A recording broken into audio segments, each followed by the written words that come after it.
The shepherds keeping watch, his star in the east that the wise men saw, and then the angels appearing in dreams to people at different times in the story. So I'm sort of grouping these three together as evening time, nighttime things that happened in the Christmas story. But what I'm looking for as we try to understand them spiritually is what can we learn, what can we understand about how to make the evening something that goes to pre-dawn twilight into another morning, as opposed to having the evening, an evening state, go into the dark of night. So that's the idea. This painting is, so that's a Van Gogh. Van Gogh has a couple of shepherd paintings. So, and he's not specifically trying to illustrate the Luke chapter 2 story here. It's just a shepherd at nighttime with his flock. Shepherd keeping watch over his flock at nighttime. Are you a little troubled by the stick that he's raising? I was a little troubled by it. Although seeing it here, the arm that's not a violent swing, so that's not bad.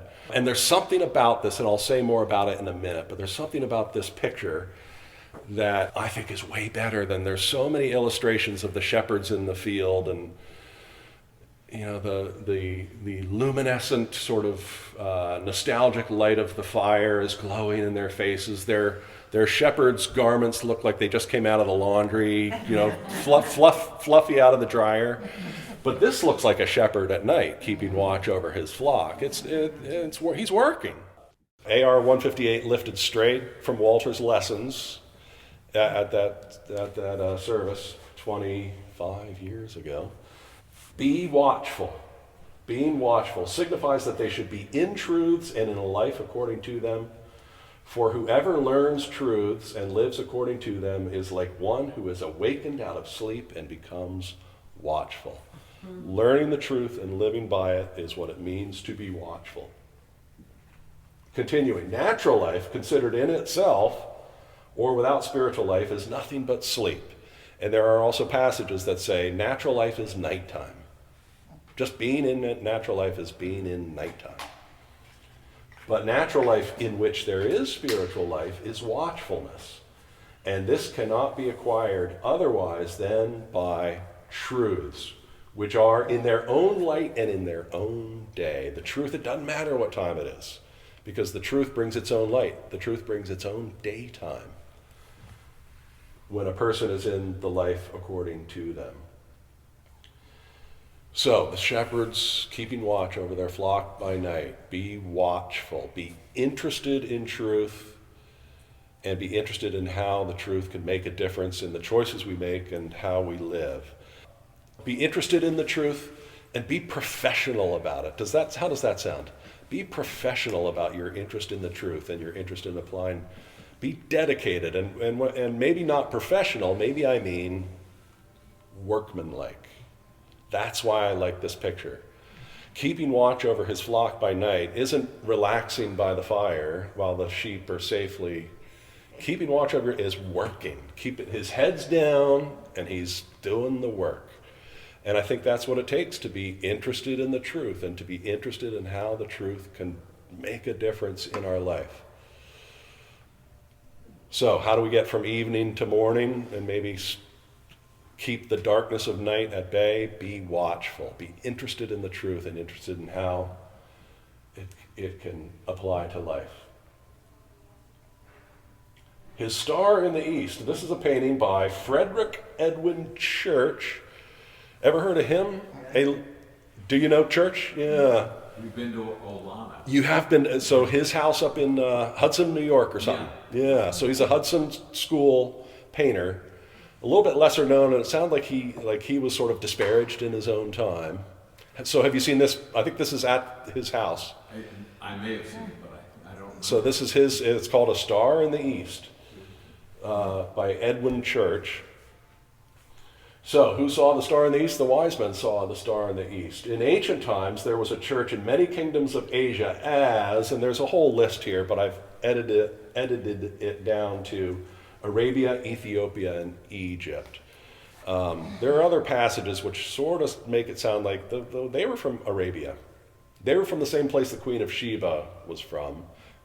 Some people think that could have been Ethiopia, and Ethiopia is on the list here too. But Ethiopia, Arabia, somewhere down that way.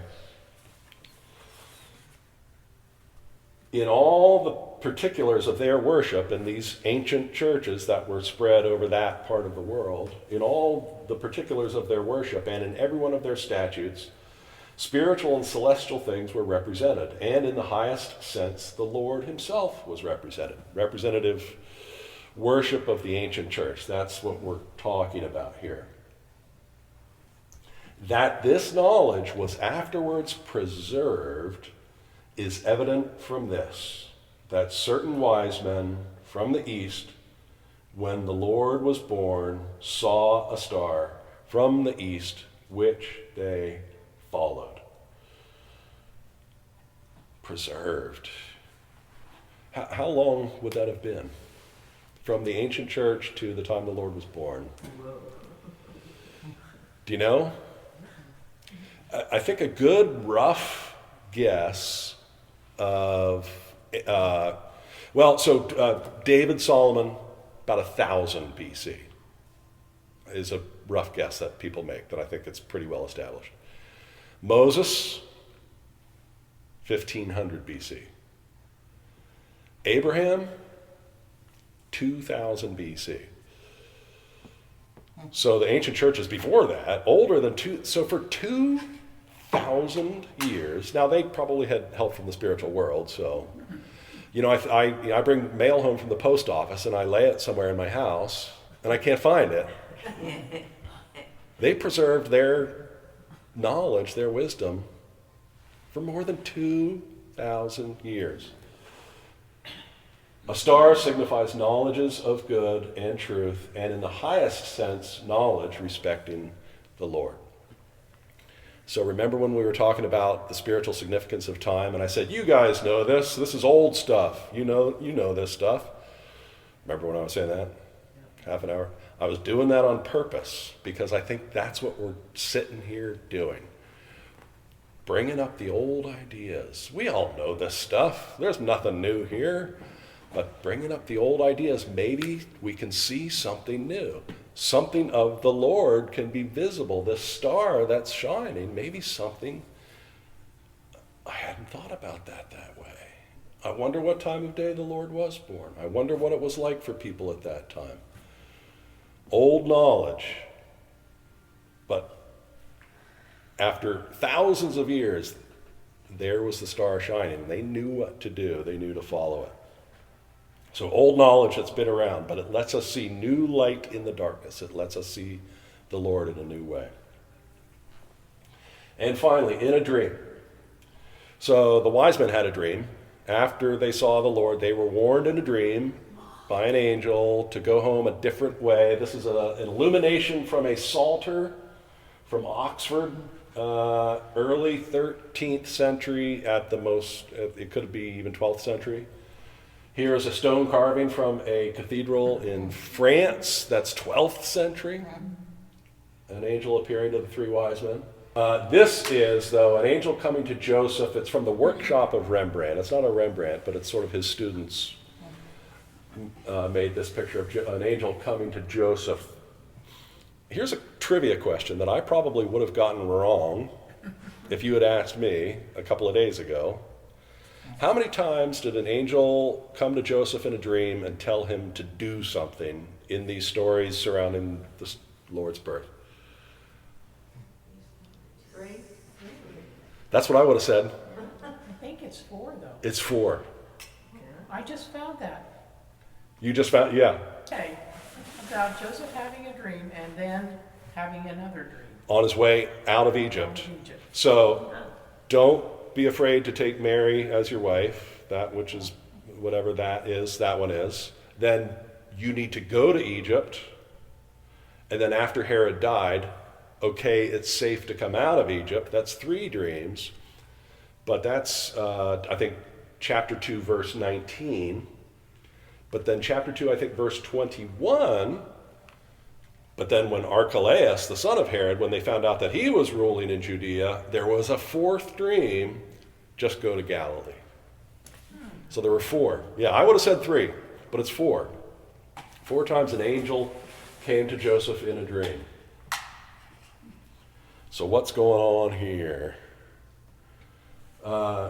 Divine truths were manifested in ancient times either by speech, by visions, or by dreams, and from these were the preachings. Consequently, by prophets in the word, to whom divine truth was manifested by speech, by visions, or by dreams, are signified those who teach truths. And I think there are other places where it says dreams signify preaching. I don't think I have it as clearly here, but that it says that. Continuing in 46:82, quoting the prophet Joel, I will pour out my spirit upon all flesh, and your sons and your daughters shall prophesy. Your old men shall dream dreams, and your young men shall see visions. Where pouring out the Spirit upon them denotes to instruct concerning truths, and prophesying denotes to teach and preach them, and the same is signified by dreaming dreams. So this idea of teaching, preaching, things that are revealed. So the star in the east, that's old knowledge that's been preserved and kept safely that suddenly allows us to see something new about the Lord. These dreams, though, and the dreams in the story, these are emergency situations. This is an update that you need to get. Herod's son is now the king of Judea, and it's still not safe for you. You should just go home to Galilee. And this is up-to-date stuff. The star in the east is the old stuff. But here's what you need to know about it, and here's how it works. So this idea of preaching, that the knowledge, the truth, it's not just preserved somewhere. It's in our mind. It's in our mouth. I need to think about this. I need to think about how this might apply to my life. I think that's, the idea of an angel coming in a dream. I wonder how this might apply. I wonder who might be able to help me get some insight on that. And this imagery in Joel's prophecy here too.